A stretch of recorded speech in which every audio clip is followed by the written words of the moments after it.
Benchmark create করার চেষ্টা করব, সবাইকে ওই নো হাউতে নিয়ে আসার চেষ্টা করব, যেটা হচ্ছে কি না আমাদের একটা কালেক্টিভলি একটা পজিটিভ দিকে আমরা উইন উইন সিচুয়েশনে যাতে থাকতে পারি। ডাটা অ্যানালাইসিসে মনোযোগ দেয়া এবং পার্টিকুলার টিম ফর্ম করা। মার্কেটিং এর ক্ষেত্রে আপনার অ্যাপ্রোচ প্লাস টেকনিক্যাল এই জায়গাগুলোতে আমার মনে হয় আমাদের ফোকাসটা অনেক অনেক বেশি দেওয়া উচিত। Proper costing I should say template or সফটওয়্যারটা অনেক সময় থাকে না, অনেক সময় মুখে মুখে কস্টিং করা হয়।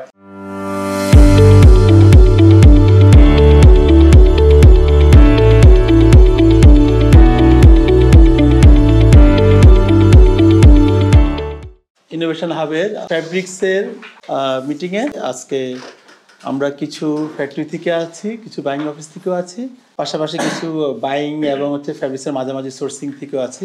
আমরা আমাদের কম্পিটিটিভনেস আমরা মনে করতেছি আমরা হারাচ্ছি ইন টার্মস অফ প্রফিটেবিলিটি। দিন এটা খুবই একটা টাফ সিচুয়েশন আসতেছে। এটা হতে পারে একটা সময় আমরা যখন এই বিজনেসটা শুরু করি তখন আসলে এতগুলো কস্ট ফ্যাক্টর সবাই চিন্তা করতো না। বায়ারও একটা ভালো একটা বলি চিপ মার্কেট হিসাবে আসলে আমাদেরকে হিসাবে অর্ডার দিত এবং আমরাও একটা প্রফিটের মাধ্যমেই আমাদের অর্ডারগুলো এক্সিকিউট করতে পারতাম। দিন দিন নিজেদের মধ্যে নিজেরা কম্পিটিশন তৈরি করে পাশাপাশি হচ্ছে কি আমাদের সাইড বাই সাইড যে আদার্স কম্পিটিটর যে কান্ট্রিগুলি আসতেছে বা যারা আছে এবং নতুন যে সোর্সিং হাবগুলি আসতেছে সবকিছু মিলে আসলে আমাদের এই জায়গাটা অনেক বড় একটা চ্যালেঞ্জ তৈরি হয়ে গেছে। ফ্যাব্রিক্স কস্টিং এর জন্য আসলে কোনগুলো টুলস হওয়া উচিত, কি কি টুলস থাকা উচিত এখানে কনসিডার করা উচিত। সবাই আসলে ওইভাবে প্যাট ইউজ টু না থাকার কারণে অনেক সময় হচ্ছে মার্চেন্ট টিম থেকেও ডিরেক্ট প্রাইসগুলো দিয়ে দেয়। Major factor yarn dyes chemical cost ধরে তারা তো কনসিডার করে, বাট এর সাথে যে আরও অনেকগুলো আমাদের রিসোর্সের যদি বলি অপচয় হয় বা আমাদের কিছু লসেস হয় বিভিন্ন প্রসেসে, এটা হচ্ছে গিয়ে অনেকটা নর্মালি আসলে কাজ করতে গেলে এই জিনিসগুলো একটু বাফার লাগে আর কি, আদারওয়াইজ ওই যে কাজটা সাকসেসফুলি করা যায় না। এখন বায়াররা তার প্রত্যেকটা ক্লাসটা যদি বলি knitting price, yarn price, process plus নিটিংয়ে কত হবে, ইম্পোর্টের সুতার জন্য কি হবে, লোকাল সুতার জন্য কি হবে, এভাবে প্রত্যেকটা জায়গাতে তারা কিন্তু ডিফাইন করে দিচ্ছে। তখন কিন্তু তার এই বাফার রাখাগুলো জায়গা অপশানগুলো থাকতেছে না। ডাইংয়ের ক্ষেত্রেও ডাইং প্রাইস কত, ফিনিশিং প্রাইস কত, তারপর এর সাথে প্রসেস লস কী হবে, এই প্রত্যেকটা জিনিসই তারা কিন্তু এখন ডিফাইন করে দিচ্ছে। যখন ডিফাইন করে দিচ্ছে তাদের যে কস্ট ম্যাট্রিক্সের যে ফরম্যাটটা ওখানে দেখা যায় প্রত্যেকটা ফ্যাক্টরি থেকে সে ডাটা নিয়ে একটা অ্যালাইনমেন্টে নিয়ে আসার চেষ্টা করে।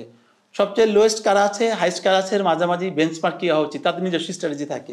এই জায়গাতে এসে যখন যেসব ফ্যাক্টরি মার্কেটে তাদের কিছু ডাইভার্সিফিকেশনের থ্রুতে তাদের যদি একটা ভালো বিজনেস পজিটিভ ফাইন্যান্সের থ্রুতে যদি বিজনেস করার একটা মেন্টালিটি থাকে, তারাও কিন্তু এই সময় এসে বর্তমান সময় এসে আসলে ওই জায়গাতে ওই লেভেলে তখন পারফর্ম করতে পারতেছে না। ক্লাস্টার কস্টিংয়ের যে ব্যাপারটার কথা এখানে রেফার করলাম, এই ক্লাস্টার কস্টিংয়ের ফ্যাক্টরগুলোকে যদি আমরা, এটা তো অলরেডি আইডেন্টিফাইড, রেকগনাইজড, এই জায়গাগুলোতে ডাটা অ্যানালাইসিসে মনোযোগ দেয়া এবং পার্টিকুলার টিম ফর্ম করা যারা ওই সেগমেন্টের জন্য এক্সপার্টাইজ থাকবে, যাদের টেকনিক্যাল নলেজ থাকবে, অ্যাজ ওয়েল অ্যাজ ওই ডাটাগুলোকে ম্যানিপুলেট করার মতো ক্যাপাসিটি থাকবে।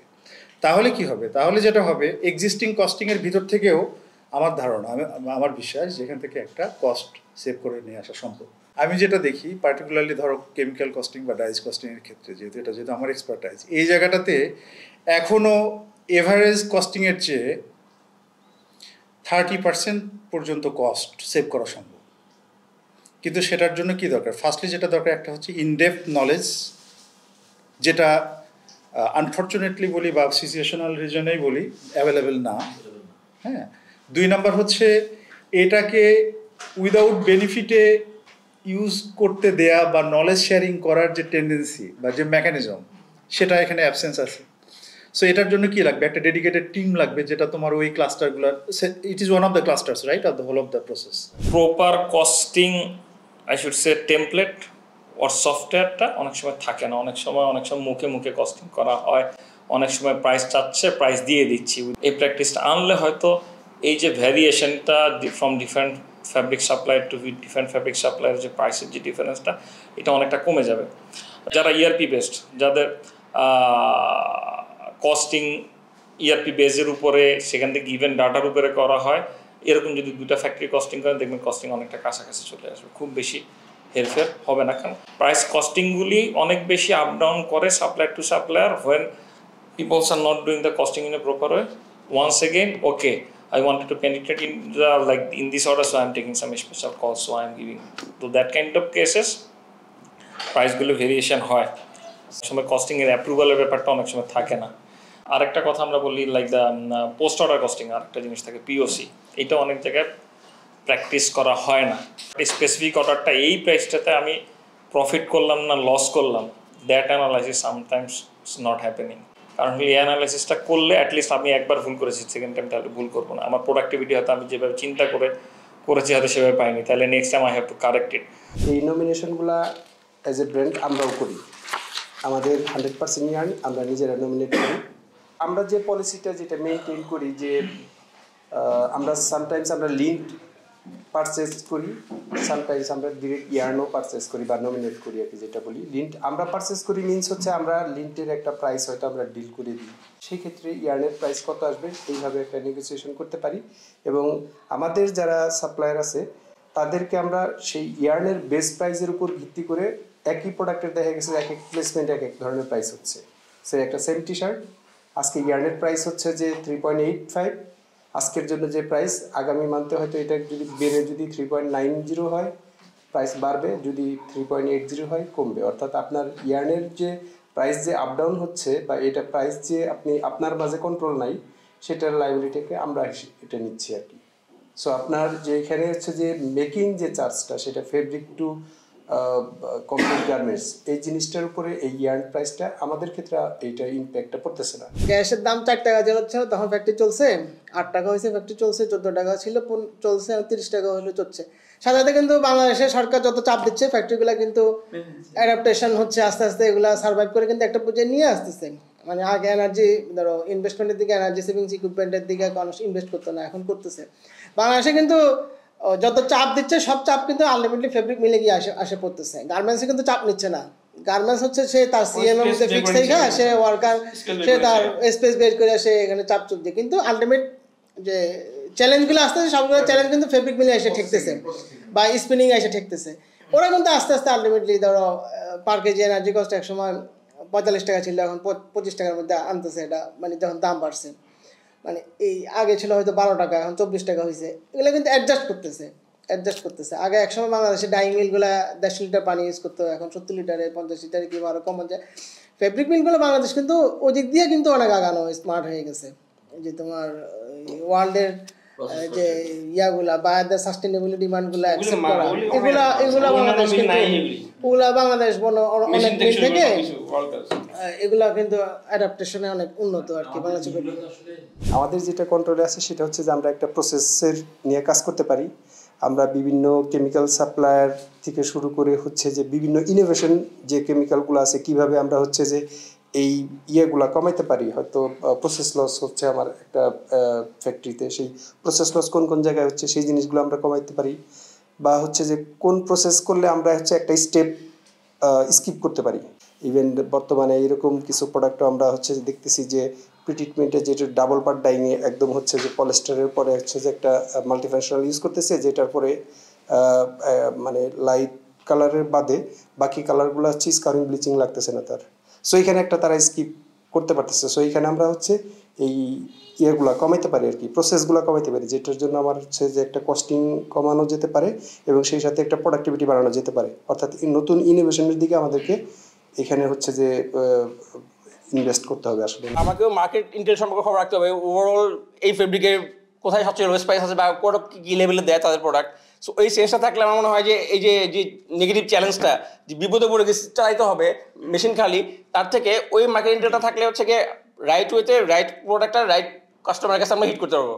ইনফরমেশন ল্যাকিংসের কারণে অনেকে চাপায় দেয় যে প্রাইস নিতে হবে, অনেকে বিপদে পড়ে লাইন চালাতে হবে নিয়ে নেয়। এগুলি নেগেটিভ মার্কিং হচ্ছে, হয়তো বা ইনস্ট্যান্ট তার জন্য হচ্ছে, কিন্তু বাকি 10টা ফ্যাক্টরির জন্য বা 10টা মেল ম্যানুফ্যাকচার তাদের জন্য হচ্ছে ডিফিকাল্টিস হয়ে যাচ্ছে। Why lower than all over the world, বাকি ওয়ার্ল্ড থেকে কেন কম? কারণ বিকজ অফ চায়নার যে সাপ্লাই চেন এবং ওদের যে হচ্ছে ফ্যাক্টরিগুলো হচ্ছে কি স্পেসিফিকভাবে এক একটা ফ্যাক্টরি হচ্ছে এক একটা মানে স্পেসিফিক প্রোডাক্টের জন্য হচ্ছে ওরা হচ্ছে গিয়ে এক্সপার্টাইজ। সো দ্যাটস ওয়াই ওদের যে production efficiency is higher than in of the world. ওয়ার্ল্ডের যে কোনো দেশ থেকে ওদের যে production efficiency is more than, যার ফলে হচ্ছে ওদের হচ্ছে ফ্যাব্রিকের প্রাইসিংটা অনেক কম। বিকজ অফ হচ্ছে গিয়ে ওরা একটা ফ্যাব্রিক নিয়ে এত পরিমাণ হচ্ছে রিসার্চ এবং ডেভেলপমেন্ট করে, ওটা হচ্ছে নখদর্পণে থাকে বোধ হয়। ওরা সব কিছু জানে যে কীভাবে কী করলে পরে কীভাবে প্রসেসে কী বাইপাস করলে বা স্কিপ করলে কোয়ালিটি অ্যাজ ওয়েল এজ প্রোডাকশনটাকে হচ্ছে গিয়ে সেই প্যারালালি চালাতে পারবে। এবং হচ্ছে রাউন্ড দ্য ইয়ার সারা বছর একই প্রোডাক্ট কোয়ালিটি প্রোডাক্ট চলতেছে। কিন্তু যেটা আমাদের দেশে যেটা হয়, আমাদের হচ্ছে গিয়ে আমাদের যে অর্ডার ভলিউমটা হচ্ছে আমরা খুব কম পাই প্রথমত। এখানে আমাদের যে প্রোডাক্ট যে ভার্সেটালিটি এবং হচ্ছে যে ভেরিয়েশন, প্রতিদিনই আমাদের হচ্ছে মেশিনগুলোকে সেট আপ করতে হচ্ছে, ফ্রম নিটিং থেকে শুরু করে ডাইং মেশিন, ফিনিশিং, এভরি মেশিনে দেখা যাচ্ছে যে এত স্মল কোয়ান্টিটি এই মেশিনগুলোকে আমাকে ওই সেম প্যারামিটার্স স্পেসিফিকেশান মেনটেন করতে গেলে দেখা যাচ্ছে যে আমার প্রোডাকশনটাকে আমি মানে আলটিমেটলি আমার যে কেপিআই সেটা পাচ্ছি না। সো আমার যে আলটিমেটলি আমার কী হচ্ছে, প্রোডাক্ট কস্টটা বেড়ে যাচ্ছে, ওভারহেড কস্টটা বেড়ে যাচ্ছে। সো আমরা যদি এখন বায়াররা যদি চায়নার যে ফ্যাব্রিক প্রাইস থেকে যদি বেঞ্চমার্ক ধরে, তাহলে এটা আমাদের জন্য হচ্ছে কি আমাদের জন্য এটার জন্য শুভনীয় নয়। আমরা বাইরে যে বায়ার ডিপেন্ড নাকি সাপ্লায়ার ডিপেন্ড, একটা কথা কিন্তু আসলে বড় একটা ইম্পর্টেন্ট থিং। চায়না কিন্তু ফ্যাক্টরি ডিপেন্ড বা হলো সাপ্লাই চেন ডিপেন্ড, আমরা হচ্ছে বায়ার ডিপেন্ড। এখানে হচ্ছে কি আমাদের লসটা যে আমার এডিশনাল, এখানে বলি যেমন ফাস্ট ফ্যাশন আমাকে মেনটেন করতে হয়, আমার লিড টাইম কম, ব্যাস কম, এমকিউ কম, মানে এমসিকিউ কম, আমাকে মেনটেন করতে হয়। বাইরের জন্য অনেকগুলা শব্দটা বললাম না, অনেকগুলো ডিমান্ড তার জন্য ক্রিয়েট করতে হয়। আমার এখানে স্টোরেজ হয় বাইরের, তার জন্য আমার রেডি করে রাখতে হয় অনেক ম্যাটেরিয়াল, বলবে সেলাই করে 1 সপ্তাহ 2 সপ্তাহ আমি শিফট করে দিব। ওটার কাউন্টেবিলিটি লাস্টে আস্তে আস্তে একটা সময় হারিয়ে যায় যে আসলে আমার 30 টন স্টক হয়ে গেলো, 20 টন স্টক হয়ে গেলো, আসলে সে অর্ডার রিপিট অর্ডার করতেছে না, সে রিঅর্ডার করতেছে না। আমি কিন্তু এখানে একটা লস গেইন করবো, একসময় আমার নেগোসিয়েশন পাওয়ারটা হারিয়ে যায়। আমিও কথাও বলতে পারি না, না ভাই তোমার সাথে এত লম্বা সময় আমি কাজ করতেছি, এত $1 মিলিয়ন বিজনেস দিচ্ছি, আসলে $1 মিলিয়নের মধ্যে তো আমি বেনিফিট কি রাখতেছি সেটা আমরা কনভার্ট করতে পারতেছি না। একজন সোর্সিং টিম এখন বেশিরভাগ ক্ষেত্রে রিটেলারে যেটা হয়, একজন বসে মাল্টিপল কান্ট্রি ক্যাটাগরি দেখে, মাল্টিপল কান্ট্রিতে তাকে প্লেস করার সুযোগ থাকে তার, তো সে কোথায় প্লেস করবে, তার ওভারঅল কস্টিং যেখানে কমে সেখানে প্লেস করবে। আর এখন মার্কেটটা তো এসে ওপেন হয়ে গেছে, প্রত্যেকটা ইনফরমেশন আগে সিঙ্গেল পয়েন্টে যায়। হ্যাঁ, এটা যখন করে সোর্সিংয়ের পিপল, তখন তারা কোয়ালিটি চিন্তা করে না, ইচ অ্যান্ড এভরি টাইম তারা কোয়ালিটি চিন্তা করে না। তারা যদি লাস্ট টাইম একই স্টাইলে একই ফেব্রিক একটা প্রবলেম ফেস করে, নেক্সট অর্ডার প্লেস করার সময় তারা কোয়ালিটি চিন্তা করে না, আমি কোথায় প্রবলেম ফেস করছি, কী কী প্রবলেম ফেস করছি, তার ফাইন্যান্সিয়াল ভ্যালু কত। যে ফাইবারের প্রাইসের যে চেঞ্জ হচ্ছে, এটা বাংলাদেশের কোনো কেউ কি ট্র্যাক করতেছে কি না, এবং সেটা অনুসারে আমরা নেগোসিয়েশন করতেছি কিনা। কারণ আমি যদি গত বছর $2 একটা ফেব্রিক সেল করছি, এই বছর আমি $2 এক্সপেক্ট করি, কিন্তু আমার অন্যান্য সাপ্লাই যদি ক্যালকুলেশন করে সেখানে আরও কম অথবা বেশি অফার করে, বেশি অফার করলে আমি লুজার হচ্ছি, কম অফার করলে আলটিমেটলি সোর্সিং ম্যানেজার বলবে যে ভাই তোমার তো প্রাইস ঠিক নাই। এই ইমপ্রেশনটা কিন্তু থেকে যাবে। আমরা ফাইবারের মুভমেন্ট, প্রাইস মুভমেন্ট আমরা ট্র্যাক করতেছি কিনা, এবং সেই অনুসারে আমরা নিজেদের অ্যাপ্রোচ করতেছি কিনা। আমরা প্রত্যেকটা মিলে একটা নির্দিষ্ট প্রাইস বলে দেয়, কিন্তু আমরা বলি না যে ভাই আমার এই কোয়ালিটি হলে এই প্রাইস হবে, বি কোয়ালিটিতে আমার এই চ্যালেঞ্জ হবে, এই প্রাইস হবে। এটাও কিন্তু আমরা মিলেনিয়ার থেকে বলি না। এগুলো বললে অ্যাটলিস্ট সোর্সিং ম্যানেজার যেহেতু অত বেশি টেকনিক্যাল না, বাট সে কমিউনিকেট করতে পারবে যে হ্যাঁ ঠিক আছে আমি কম প্রাইসে যেতে পারি, বাট এই চ্যালেঞ্জ আমার আসতে পারে। এবং রিস্ক ফ্যাক্টর যেগুলি কনসিডার করা, আমি হয়তো কারো কাছ থেকে হয়তো আমি মার্কেটে প্রাইস চাচ্ছি, আমি হয়তো খুব লো প্রাইস পেয়ে গেলাম, but I do understand sometimes okay this is not the like it's a below average price, so no when I do the costing I need to keep some cautions. There might be like supplier might come in the middle of the orders and come say okay, hey I need some upcharge, so that kind of things we need to look at and keep some caution, like what we can say risk management. Or like if I buy with a very low price, I do understand okay sometimes there might be some quality issues, so আমাকে ওই বাফারটা অনেক সময় consider করতে হয়। So multiple source থেকে প্রাইসটাকে cross check করে নেওয়া, what is the best price can be get from market, এবং যদি খুব বেশি লো হয় সেই ক্ষেত্রে কোশন রাখা, অথবা যদি হাই প্রাইস হয় তাহলে তার সাথে নেগোসিয়েশন করা, এটা আমরা করি। এবং তারা কি চিন্তা করতেছে সেটা যদি অ্যাডভান্স আপডেট থাকে তাহলে বুঝবো যে আসলে কোন সময় কি প্রোডাক্টের কাজ করতে হবে। ওয়ার্কিং ওয়ে জানা থাকলে আমি বুঝতে পারবো যে তাকে পুরো সিজনের অর্ডার যদি আমি ধরতে চাই, তাহলে তাকে কোন কোন সিজনের জন্য কোন মিন আমার সিলেক্ট করতে হবে।